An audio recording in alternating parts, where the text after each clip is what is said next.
大家平安。在这时候，我们要来到上帝面前，一起来敬拜。上帝的恩典也临到，上帝的恩典要赐福在我们当中，让我们得着这许多的恩典，也让我们有能力来到上帝面前来服侍他。我们一起来透过这首诗歌，一起来敬拜。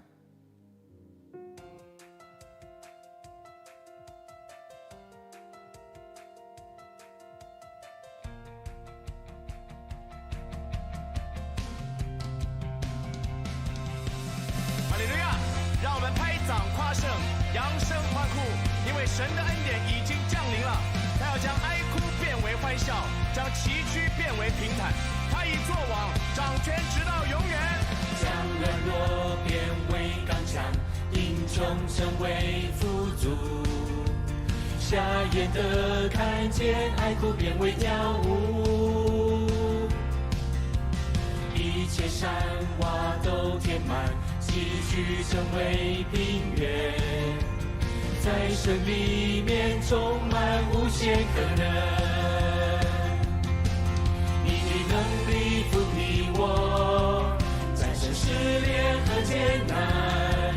我相信你的恩典完全够我用，神的恩典已降临，喜乐充满我们中间，在恩典深处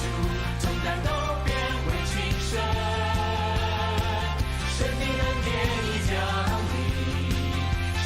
充满我们中间，依靠全能神，没有难成就的事。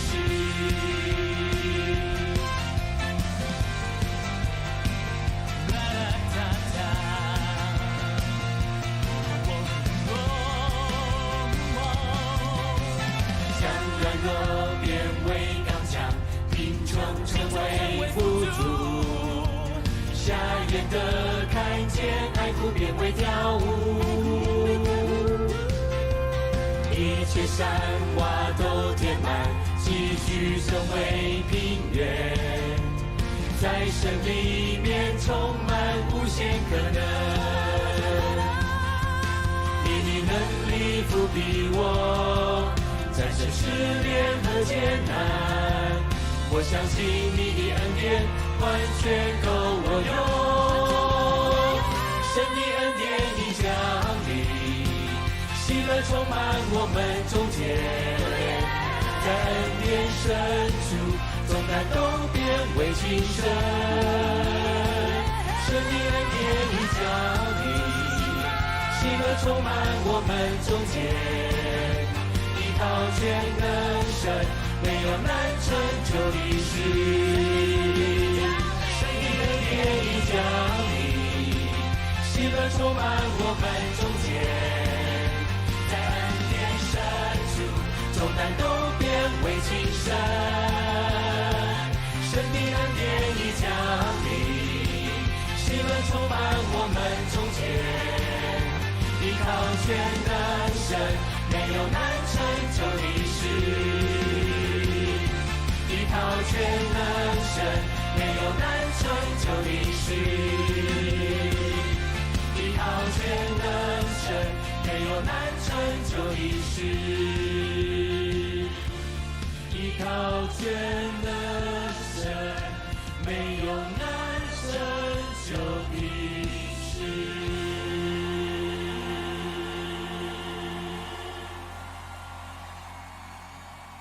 主，我们感谢你，到我们来到你面前来敬拜你，当我们完全的依靠你。我们知道没有难成就的事，我们要将这些都仰望在主你手中。愿主你的恩典充满在这地，愿主的恩典就与我们同在。主啊，在这所有事情当中，我们都依靠你，都交在主你面前。愿你的春林秋雨降在我们当中。感谢主，我们要将今天的聚会恭敬的交托在主你手中，献上我们祷告，都奉靠主耶稣的名，阿们。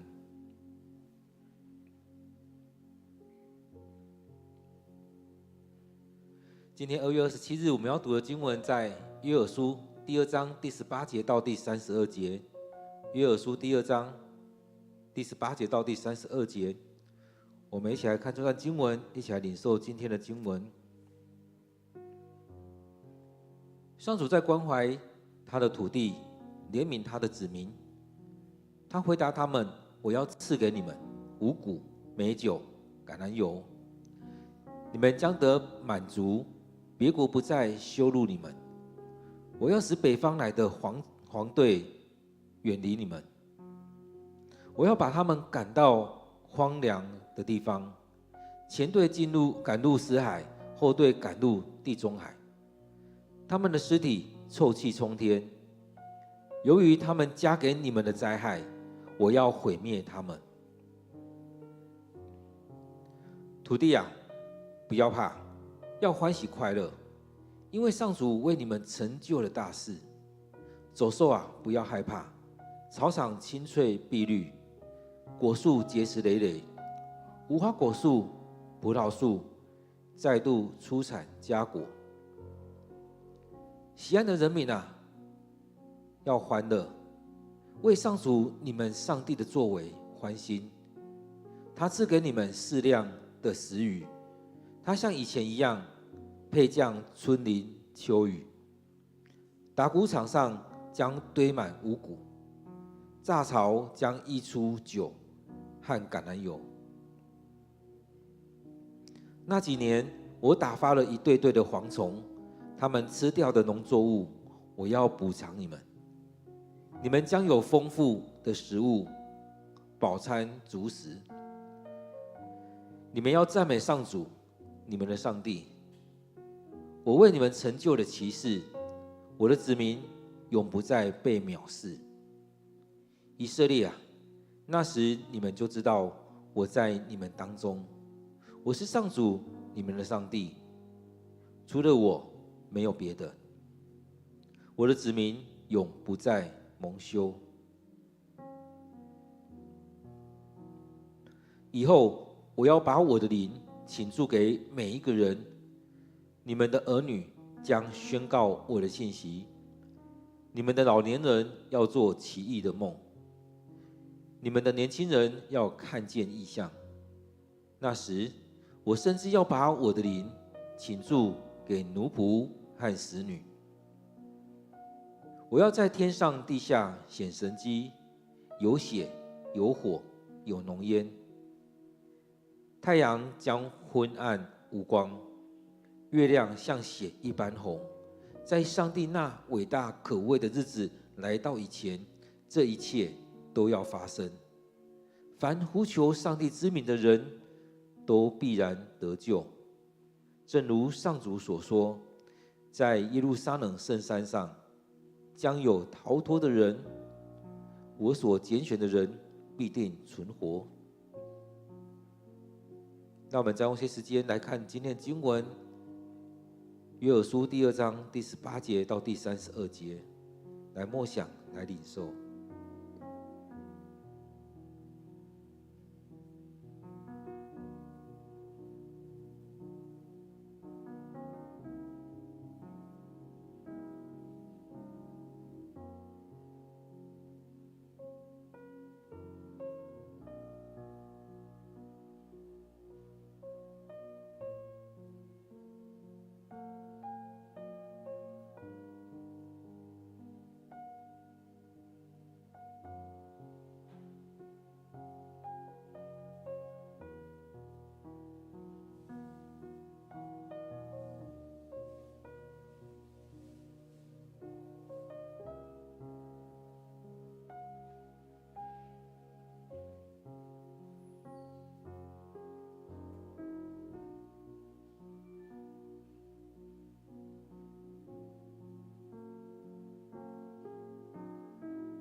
当我们在看约珥书的时候，其实有很多的想象可以出现，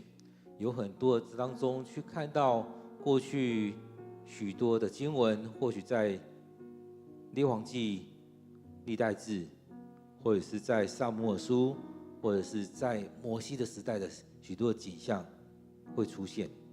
而在当中看到上帝怎么样来带领以色列人，怎么样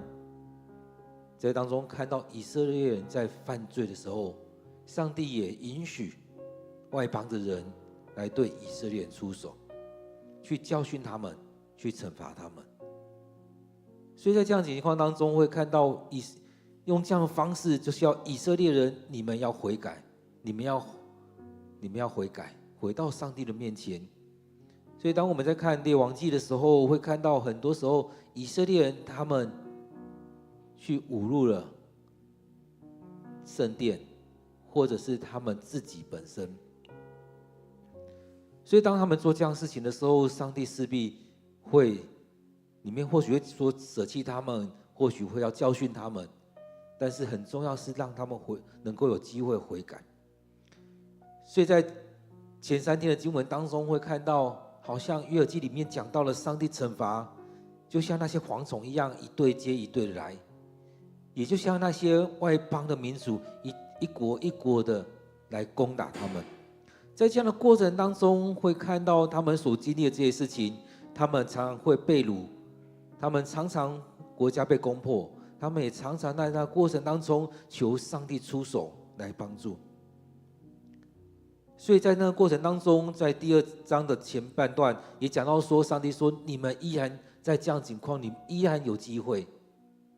在当中来悔改、认罪、哭泣、哀嚎。所以我们看到以色列很多时候走到某一个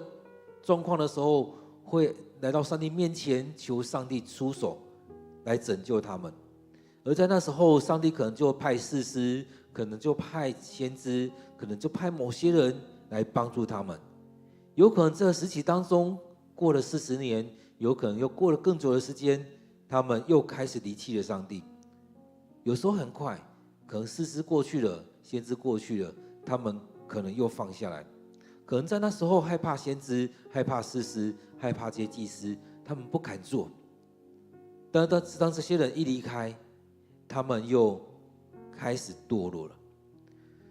所以在这许多情况当中，也是让我们来警醒我们的生命，我们的教会，我们这群体当中，我们是不是常常是如此，在离开上帝？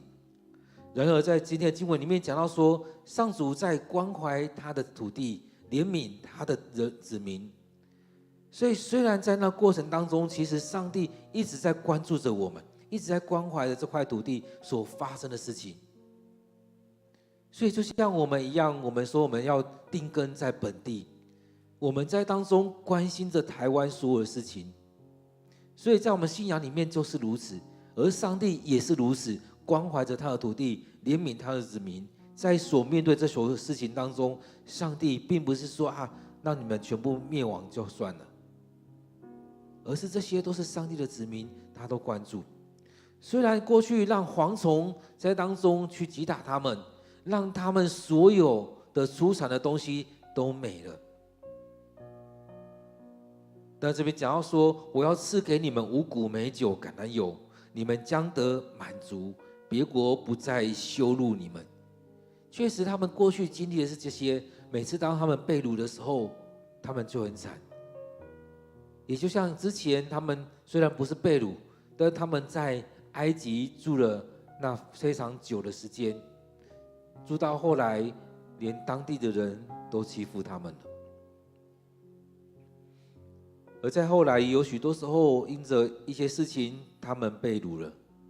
他们被羞辱了，甚至他们国家也被羞辱，甚至羞辱了上帝。所以当中上帝说，我要赐给你们，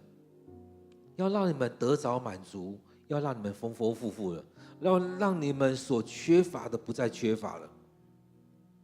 让你们生活得着满足，让你们自信心得着了满足，不再羞辱你们，而是你们要依靠上帝再次的站立起来。所以对我们来讲也是一样，当我们离开上帝，当我们不照着上帝的心意来走，当我们远离上帝的时候，可能我们也会经历那样的事情。而在当中，上帝用了很多方式，让我们在缺乏当中来回归。所以在这里面，我们看到前面那些事情发生了很多的哀嚎遍野在当中，但是上帝把我们带回来，要再次的祝福。所以他说：“我要使北方来的蝗虫远离你们，我要把他们赶到荒凉的地方，前队赶入死海，后队赶入地中海。所以让这些外来的都远离你们，让这些攻击都远离你们，让这些人不再伤害你们。他们的尸体臭气冲天，由于他们加给你们的灾害，我要毁灭他们。”有时候在看经文的时候，也会觉得，上帝不是说要让那些外族的人来攻击他们吗？要使用他们吗？而在当中后来又惩罚他们。有时候我们看到这些常常无法理解，而在当中我们看到当他们来的时候，也常常没有照着上帝的心意，可能他们做的跟以色列人做的一样，上帝跟他们说你们只能做到 30%， 但他们可能都超过了。以色列人也是一样，上帝跟他们说你们要废掉这些所有的人或所有的东西，但是以色列人也不尽然都照着做。所以我们看到上帝有时候也运用了这些外族的人、外国的人来攻打他们，而在这样的时间当中，也把他们赶离了，让他们离开以色列，一部分的进入死海，一部分的进入地中海，都把他们赶离了。所以往东、往西、往许多地方去赶离他们。所以他说，其实这也是上帝出手去拯救了以色列人，去医治了这块土地。他说：“土地啊，不要怕，要欢喜快乐，因为上主为你们成就了大事。”其实这许多事情不是他们自己做的，最有感触的应该是大卫吧。在这许多战争当中，上帝保守了他；在这许多情况当中，上帝保守了他。很多的战争不是他亲自去打赢的，是上帝为他来打赢，上帝帮助他们来赢得这许多的胜利。所以在以色列人所面对的事情当中，其实他们应该更加深刻知道，这些事情不是因着他们自己而得胜的，乃是因着上帝。所以土地啊，不要怕，要欢喜快乐，因为上主为你们成就了大事。所以很多时候我们也是一样，我们都觉得我们很厉害，我们完成了这许多事情，但是我们却没有看到，其实是上帝让我们去看到这些。我们怎么样去规划这许多的事情？这当中许多的状况，上帝怎么样去化解？怎么样去帮助这些？而在当中，当我们要同心合一的一起来服侍、一起来敬拜的时候，其实有很多的事情在当中。我们有没有看到上帝就这样来化解这许多事情？当大卫面对到这许多事情的时候，很多人在跟他说：“你就杀了扫罗。”很多人就跟他说：“上帝已经将他交在你手中了。”但是他看到上帝在当中要成就的事情。所以在这事当中，我们有没有看到上帝怎么样来成就？许多时候我们都以为是自己很厉害，但是我们忘记了，是上帝为我们成就了大事。走兽啊，不要害怕，草场青翠碧绿，果实结实累累，无花果树、葡萄树再度出产佳果。这真的是上帝所说的话开始在应验了，因为前面让蝗虫将这些都吃光了，但是上帝，当我们在创世纪的时候看到上帝说要有什么就有什么，所以这时候也是一样，当上帝要赐福给以色列人的时候，要赐福给我们的时候，即使是沙漠地带，也能够让它长满了青草，也能够让这些果树长满了果实。所以这边讲到说，无花果树、葡萄树再度出产佳果。其实迦南地应该是很丰硕的地方，但是遇到这些东西的时候，民不聊生，然后草木都没有长出东西来。但是上帝却让这些能够长出来。在这样的事情过去之后，上帝回来继续的祝福在以色列当中。在我们生命里面，何尝不是如此？在面对了许多的苦难，面对了许多的挑战，面对了许多事情当中，或许这段事情不是这样几章就过去了。当我们看到圣经的时候，每次翻个几页，其实都是很长的一段时间。我们都以为翻篇了，就这样翻了过去了。但是其实以色列人他们经历这一些，其实他们被掳有可能都是几十年、几百年，而这样记载当中好像都很快的就过去了。然而他们回来的时候，上帝依然纪念他的人民，依然祝福着这块土地，所以祝福他们，让草场青翠碧绿，果树结实累累，无花果树、葡萄树再度的出产佳果，在他们所需要的东西当中去供应他们，去满足他们，让他们不缺乏，甚至有余。所以在我们生命当中，我们常常觉得我不够，缺乏。但是有时候我们也看到一些新闻报道，某一些家庭，他们收入非常的低，但是他们依然每天能够过活，他们依然能够养活一家好几口。或许有些家庭还可以剩下一些钱，或许有一些家庭是月光，但他们每天每个月日子是这样过的。上帝帮助他们。其实有时候我们看到只是钱的数字，但是有没有看到更多上帝透过各个方面在祝福？喜安的人民啊，要欢喜快乐，上主为你们的作为欢心。所以在我们生命里面也是一样，我们有没有欢乐？当中变换的词语在讲到说，某某人啊，基督徒啊，要欢乐，为上主你们上帝的作为欢心。当我们成为耶稣的跟随者，或者耶稣的门徒，或服侍耶稣的人，我们有没有看到这一些？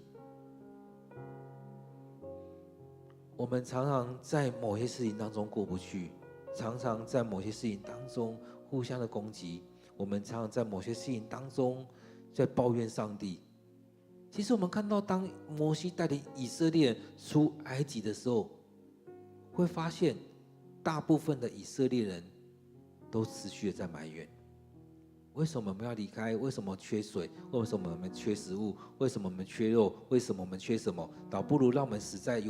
埃及还比较好。但是也在提醒我们，不要一直在这抱怨、在埋怨、在这负面情绪当中，而是回来看到上帝的作为，上帝祝福在我们当中。他讲到说，他赐给你们适量的食雨，他像以前一样配降春霖秋雨，在当中让我们不缺乏，该下雨的时候下雨，而且不是爆量，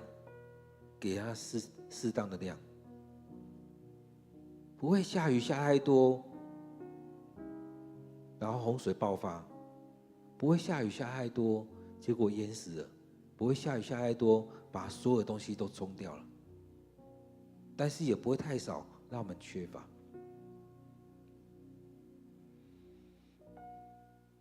这当中也想到有人在讲到以色列人很聪明，在中东那块土地当中，他们或许很缺乏雨水，但他们用很多种方式去把他们的水来保留住，帮助他们灌溉，用极少量的水却去灌溉出他们需要的食物。在我们当中，我们也常常抱怨我们这个那个怎么样，但是有没有回来看，上帝是这样的祝福在我们台湾，他赐给你们适量的食雨，他像以前一样配降春霖秋雨。或许有些人种过稻田、稻米，所以看到这当中，在打谷场上将堆满五谷。以前都会记得，在很多的马路当中，很多人在那边晒那些米，堆满了许多。所以当中我们看到，当我们丰收的时候，会在许多地方就看到这些在晒米的，在许多地方就会看到这当中怎么样来收成这些。而在这当中要去榨出酒和橄榄油，其实也是这样子丰沛当中能够榨出了许多。在他们生活当中，他们所需要的，上帝都供应了，让他们不缺。如果是缺乏的，圣经不是这样讲，有可能是在讲到说榨枣都荒废的，都坏掉了。但是当中看到的是，他们能够榨出了许多酒和油。而且上帝也说，在过去那些年日，因着被外国来攻打，因着这些蝗虫来吃掉这些农作物，寸草不生当中，上帝要补偿，上帝要祝福。或许现在新闻比较少在报道那些战争，然而在当中，我们前这2年会说很多物价上涨，就是因为某些国家在战争的时候，他们原本要供应的那些东西都出不来了，甚至他们原本种植很多的，不管是小米或等等之类的东西，小麦之类的，都已经没有办法种植了。所以在这当中的缺乏里面，这边讲到说，上帝说我要补偿你们。所以上帝在这当中过程，慢慢的要让这些复苏。我们也在看，当我们经历了这几年的疫情，经历了这些战争之后，不知道什么时候会结束。然而在那之后，上帝祝福在当中，就要让这些来补偿回来，来祝福回来。所以在前面在离弃上帝的时候，以及在悔改之后，上帝看见大家的心。所以前面讲到说，我们要悔改，要诚心的悔改，要诚心的回到上帝的面前，发自内心的，而不是做做样子。所以前面讲了这么多，很重要，真的是让我们有丰富的食物，饱餐足食，不再饿着。很多时候我们看到我们台湾就是如此啊，饱餐足食，我们吃了，现在说我们全台湾那些厨余的量非常的多，因为我们不缺，所以我们常常吃剩的很多东西就倒掉了。但是我们回来看，在几十年前、70、80年前的台湾，怎么可能会有这么多的剩食？怎么可能有这么多的厨余？吃都不够了，怎么可能？但是现在台湾却是能够让我们很浪费的在运用我们的食物。这也是看到我们真的是如此的丰富，我们不缺乏。所以在这里面在讲到说，你们要赞美上主，你们的上帝。我为你们成就了奇事，我的子民永不再被藐视。所以当我们经历这些的时候，有没有去看到上帝的作为？这些上帝的作为，上帝的祝福。许多时候我们在丰衣足食的时候，许多时候我们还是在抱怨。但是他这边在提醒的是，要赞美上主，我们的口要赞美上主。当我们之前在分享雅各书，当我们之前在分享许多，当我们在读很多经文的时候，都会看到，都会提醒我们要赞美上主，我们要全心全意的来到上帝面前来赞美上主。上帝为我们成就了奇事，也让我们不再被藐视。其实在当中我们看到很多国家在以色列他们衰微的时候，会去欺负他们，会去藐视他们。对我们来讲也是一样，我们在台湾这个土地，也会有很多人在挑衅，有很多人讲他不好听的话。我也听过人家说你们祷告没有用，你们上帝怎么样，其实都会有。然后在当中，当我们活出这美好的生命，在我们生命当中有上帝的恩典与祝福满满的时候，很多人就会看见，哇，基督徒是不一样。所以我们的生命，你愿不愿让你的生命是回到上帝的手中，让我们生命活出那美好的见证，让上帝的祝福就与你和你的家庭同在。而这很重要的是，我们要先回到上帝面前来，将自己完全摆在上帝的手中。我们很多时候都很期望那美好的祝福，但是我们也忘记约珥书第2章前面在讲的，要诚心的来悔改，要回到上帝面前来。当我们不愿意这样做的时候，我们依然陷入在那情况里面，我们也一直看不到上帝的作为。所以在约珥这边讲到这边，他一直在提醒接下来所发生的，这都是上帝的作为，上帝的祝福，也让我们不再被藐视。以色列啊，那时你们就知道我在你们当中，我是上主，你们的上帝，除了我没有别的，我的子民永不再蒙羞。所以在以前的人，他们的民族，他们的一切动态都是跟上帝来绑住的。上帝所做的会祝福在这个国家，人民倚靠的上帝，当他们所面对这一切，也是上帝的祝福。当他们强盛的时候，大家看到哇，你们的上帝是真的。当这个国家衰微的时候，人家会说啊，你们的上帝在哪里？所以在当中也在带出来，当上帝与他们同在，人家也不再看不起他们。就像之前在看到撒母耳记上的时候，在那时候，当大家没有真的很重视这信仰，没有真的很重视上帝，在打仗，在敬拜，在各方面都很随便。当去征战的时候，要把约柜抬出去的时候，也是随便啊，就搬了就出去了。然而，上帝的大能在当中的时候，就不再是如此。所以在这经文当中，也让我们回来看，在我们生命里面，我们有没有真的把上帝看作是我们的上帝？真的是信靠这个上帝？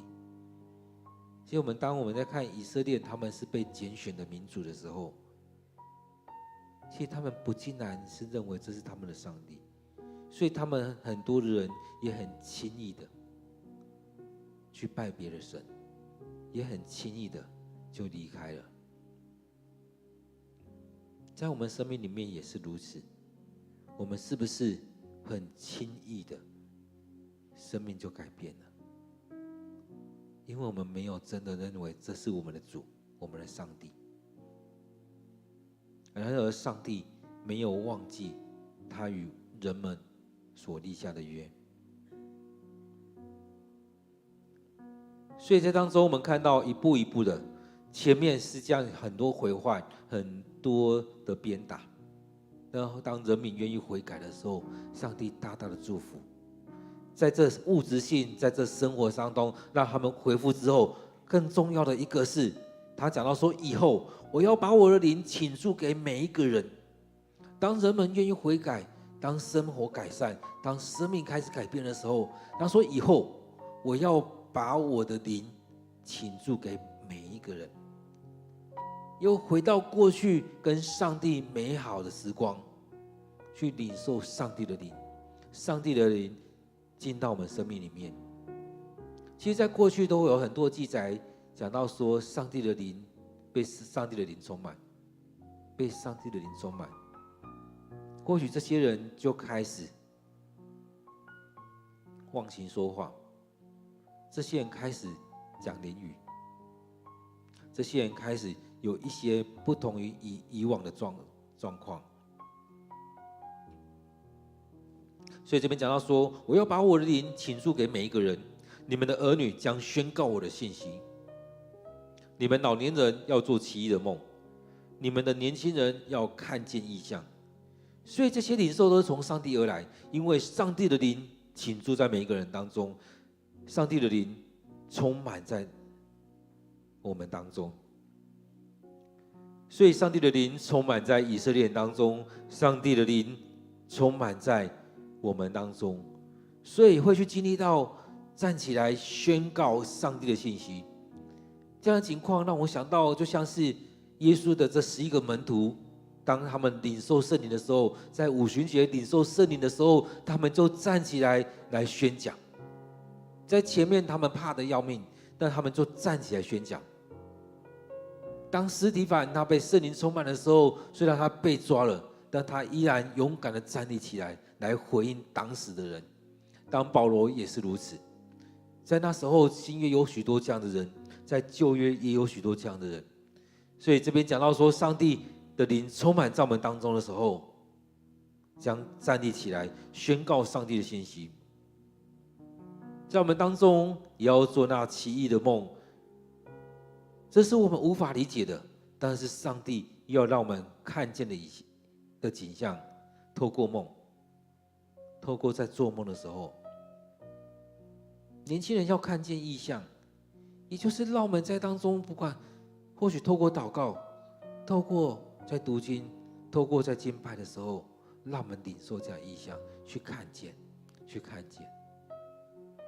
所以当我们的群体，当我们教会愿意一起悔改，一起敬拜，一起来领受上帝在我们当中的祝福。28节说，以后在这些事情发生以后，我要把我的灵倾诉给每一个人，那时我甚至要把我的灵倾诉给奴仆和使女。在这每一个人愿意被上帝所使用的每一个人，上帝的灵要倾注在当中，要充满在我们当中。所以我们不用害怕上帝的灵的充满。很多时候很多人都很害怕被圣灵充满怎么办？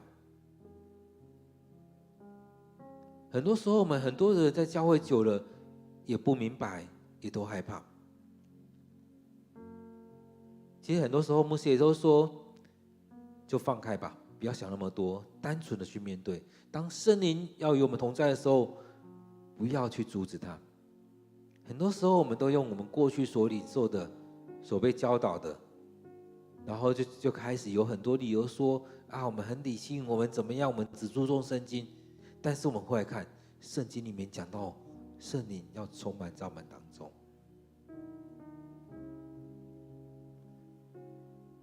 所以当我们看到约珥的时候，会看到当我们愿意悔改，这情况就不一样了。当我们真诚的悔改，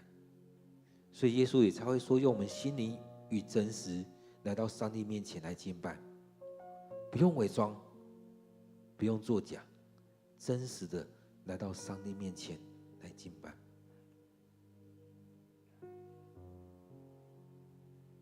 所以后面讲到，在天上地下显神迹，有血有火有浓烟，太阳将昏暗无光，月亮像血一般红。在上主那伟大可畏的日子来到以前，这一切都要发生。而这当中，在第2章的最后，他讲到说，凡呼求上主之名的人，都必然得救。有时候我们也会看到有一些还没有信主的人，但他愿意祷告，在面对一些情况的时候，他也呼求上帝的名，求上帝帮助。我也听过我们教会当中有一些人是这样子，当他还没信主之前，他向上帝祷告，他也真实的去经历到上帝的作为。凡呼求上主之名的人，都必然得救。虽当中，正如在耶路撒冷圣山上将有逃脱的人，将有那些剩余的人，我所拣选的人必定存活。所以那些剩余的这些人，这些逃脱的人，这些上帝所拣选的人，上帝必然保守，这些人必定存活。所以当面对这许多事情的时候，我们看上帝怎么带领。很多时候我们真的要顺服在上帝面前，许多时候我们不愿意将自己摆在上帝手中的时候，就会跟外邦的人一样，都说上帝不竟然是真的，都说上帝不听我们的祷告。许多时候我们就很轻易的就离开了教会，很轻易的就去拜别的神。然而唯有我们真实的将自己摆上。当我们在看圣经，真的会看到以色列人他们很多时候都在得罪上帝，但是上帝也持续的，就像希伯来书在说的，多次多方透过先知在对我们说话，让我们回转，向上帝，而在当中真实的悔改，回到上帝面前，求上帝赦免，在当中悔改，求上帝赦免，上帝赦免，上帝开始做祝福。虽然前面有蝗虫，前面有许多攻击，前面好像看不到尽头，前面好像发生了许多的状况，非常的缺乏。但当上帝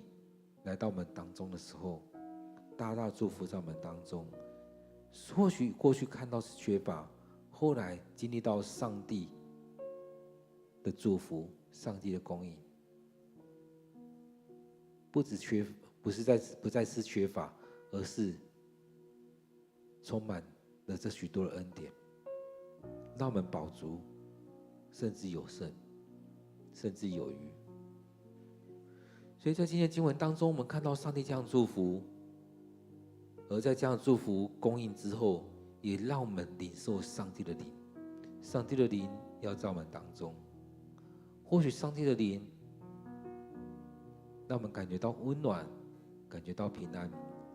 或许上帝的灵让我们有一些外显的现象，就像有些人会说方言，会唱灵歌，会说灵语，会在地上翻滚、呕吐，有很多外显的。但是我想，上帝对每个人有不一样的带领，让我们在当中去经历圣灵的充满，让我们在当中去看见上帝怎么带领我们。就像圣经这边说的，你们的儿女要宣告我的信息，老年人要做奇异的梦，少年人要看见异象。在当中，因着每一个人的状况不一样，上帝的灵充满在我们当中，让我们有不一样的领受。但是很重要是同一个灵，同样的上帝的灵在我们当中，让我们看见上帝要我们看见的。而这当中或许是拼图，每个人或许看到不一样，但是拼凑起来是同一张图。今天的经文在约珥书第2章第18节到第32节，让我们有点时间再回来默想今天的经文，上帝怎么对你说。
主，我们感谢你，或许我们过去的日子得罪了你，